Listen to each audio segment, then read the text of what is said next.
Hello and welcome to the channel. Today I'm going to do a quick video about the equipment that I've actually got and I'm using, and also a new piece of equipment that I've just bought and I'm excited to get to use. And also I'm going to give you an update about another upgrade I'm going to do on my bike. Now, about the upgrade, I'm going to tell you a little bit about that at the end of the video, so make sure you stay watching. So, my equipment that I'm using. Most of the videoing that I've done so far has been through my GoPro 7, which is what I'm using now. I bought that second hand after I'd done a load of reviews.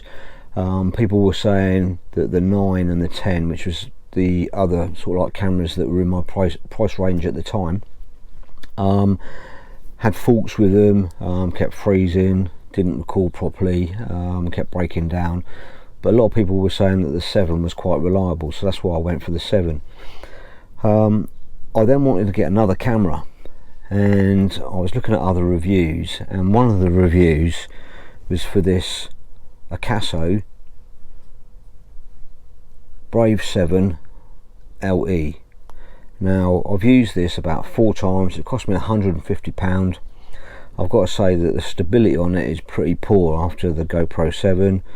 The audio on it is awful, and basically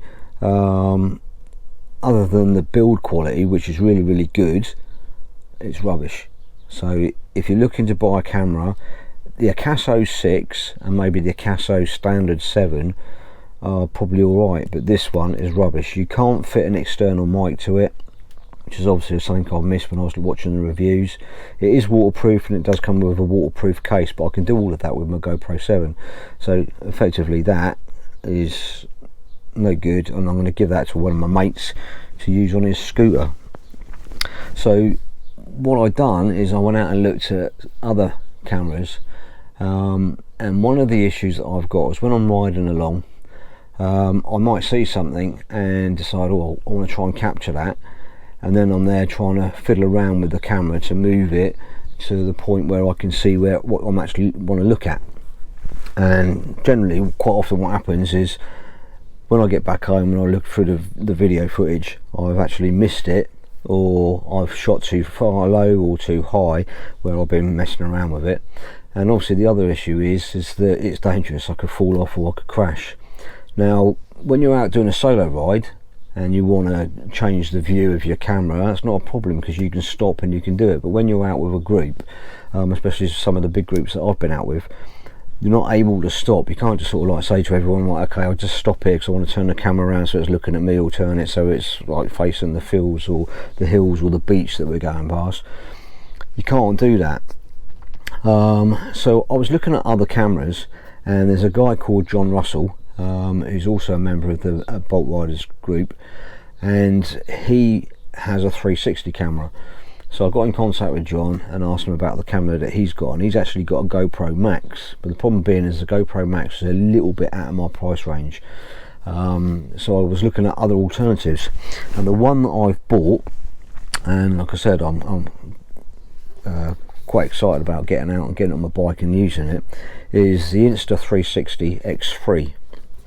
Now, it's a 360 camera, and in fact you haven't seen it, it's the one basically where it looks like the camera's floating.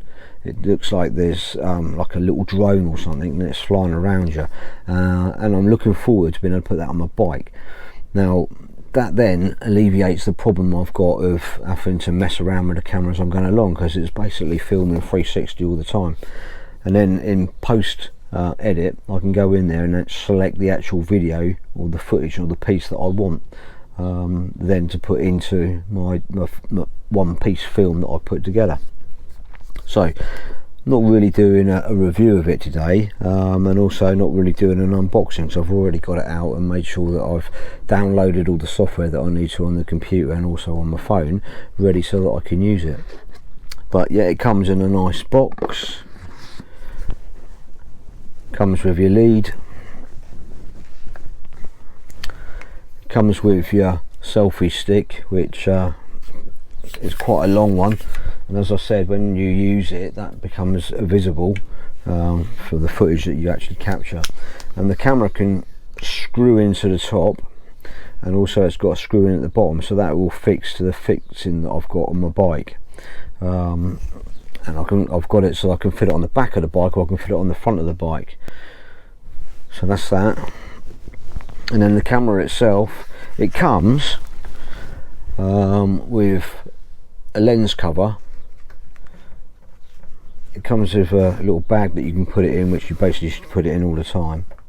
And the reason for that being is these two lenses are what's filming 360, and they're protruding from the actual camera so that they can actually film what they need to film, but they're not covered with anything. They haven't got a protective sort of like screen on it like the GoPro has. So there's a good chance that these can get damaged. Once they're damaged, basically you can't replace them or you can't fix them. So I've ordered some aftermarket stuff from Insta 360, and they've got some cups that go over those, which obviously you can still film through, but they protect them. But in the meantime, they give you a protector to put over the top of it to make sure that these don't get damaged, and also when you're not using it, you put it in that little case. I've got 3 batteries to go with it. The interface on there is touch screen, and that all comes on, and you can see what you're filming. You can use this so that you're using that lens, so you're just filming back at yourself, or swap it over with one touch of the button so it will film through the front lens, or press another button again and it goes back to 360, so you're filming all around.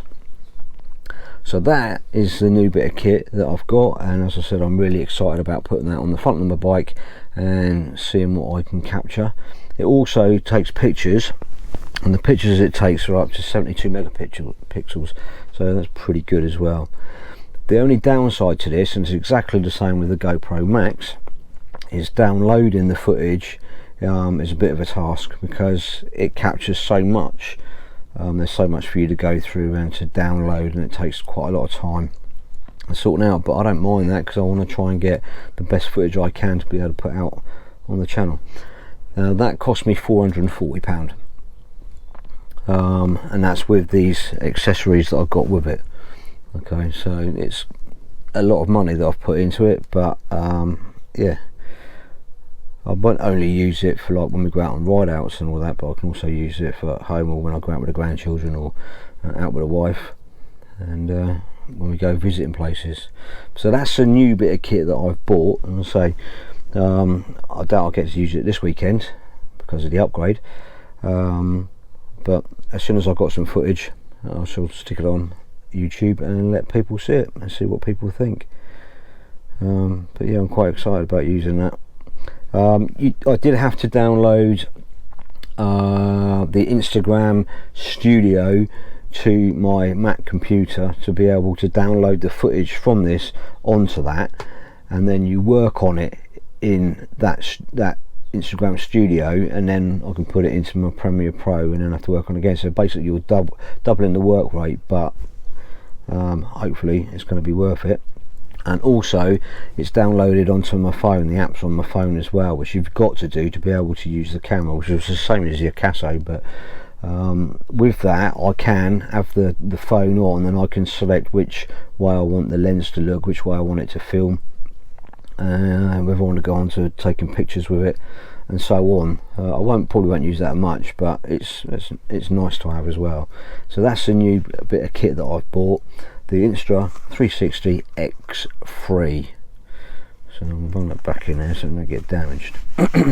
Now, the other thing I was going to talk about, and as I said, it's not going to be a long video, I wanted it to be quick, and that is about an upgrade that I'm going to do to the bike. So I fitted the V&H twin slash exhaust system. You've all seen that if you've watched my videos, and also the V&H air intake. Love it. It is a little bit noisy, if I'm honest. It's a little bit more noisier than what I really wanted, but I'm not going to take it off. I think it looks good, and it looks a lot better than the original that's on there. So yeah, it's going to stay, and I'm just going to have to put up with it and get used to it. But a lot of people have been saying about it getting tuned up. Now I'm quite lucky because I actually live next door to a guy who's a Harley Davidson specialist. So he's had a look at the bike, he's played around with it, he's ridden it, he's checked a few other bits and pieces, and he feels that it doesn't need upgrading. He doesn't feel that it needs to be chipped up or retuned, whatever you want to call it. But a lot of people, and there's 3 or 4 guys that are actually in the Bolt Riders group as well, and they've had the same exhaust system put on, or another exhaust system put on, and they've actually upgraded it with what they call a booster plug. And they've all said that yeah, it does help. It makes it stop popping. It makes it run a little bit smoother, and it makes the bike run smoother on takeoff and slowing down. And that's what I'm looking to put on there. That hasn't arrived yet. I'm hoping that's going to arrive somewhere today, and then what I will do is hopefully put it on tomorrow. I've already had someone ask on YouTube about the booster plug, because I spoke to them about the booster plug, and they've asked me if I do a video of the install, so I'm going to do that. Apparently, after speaking to one of the other guys that's fitted it, it takes about 10 minutes. It basically plugs in behind the headlight on the bike and fits in and plugs in, and basically I think it's like you unplug it and then this goes in and bridges the gap. So I'm hoping that's going to stop some of the popping, which I don't mind, but it is a bit much at the time. So I've decided that I'm going to fit one of those on there. So that was another 130 odd pound that was, so I'm hoping that that's going to be good. And fuel efficiency, it's meant to be changing that as well, making that good. So basically that's it, and I'll let you all see how things go with it, and I'll let you all know. So I'll let you know how the camera goes, and I'll let you know how the upgrade goes. Also, I'll put a video on and you'll see me fitting it, and then I'll get it out on the road and see if what the difference is. And especially for Kevin, who was the person that asked for it, I'll make sure that I'll give it a good run and let you know I'll get on. Thanks for watching. Enjoy the rest of your weekend. If you're out on your bikes, ride safe. Take care.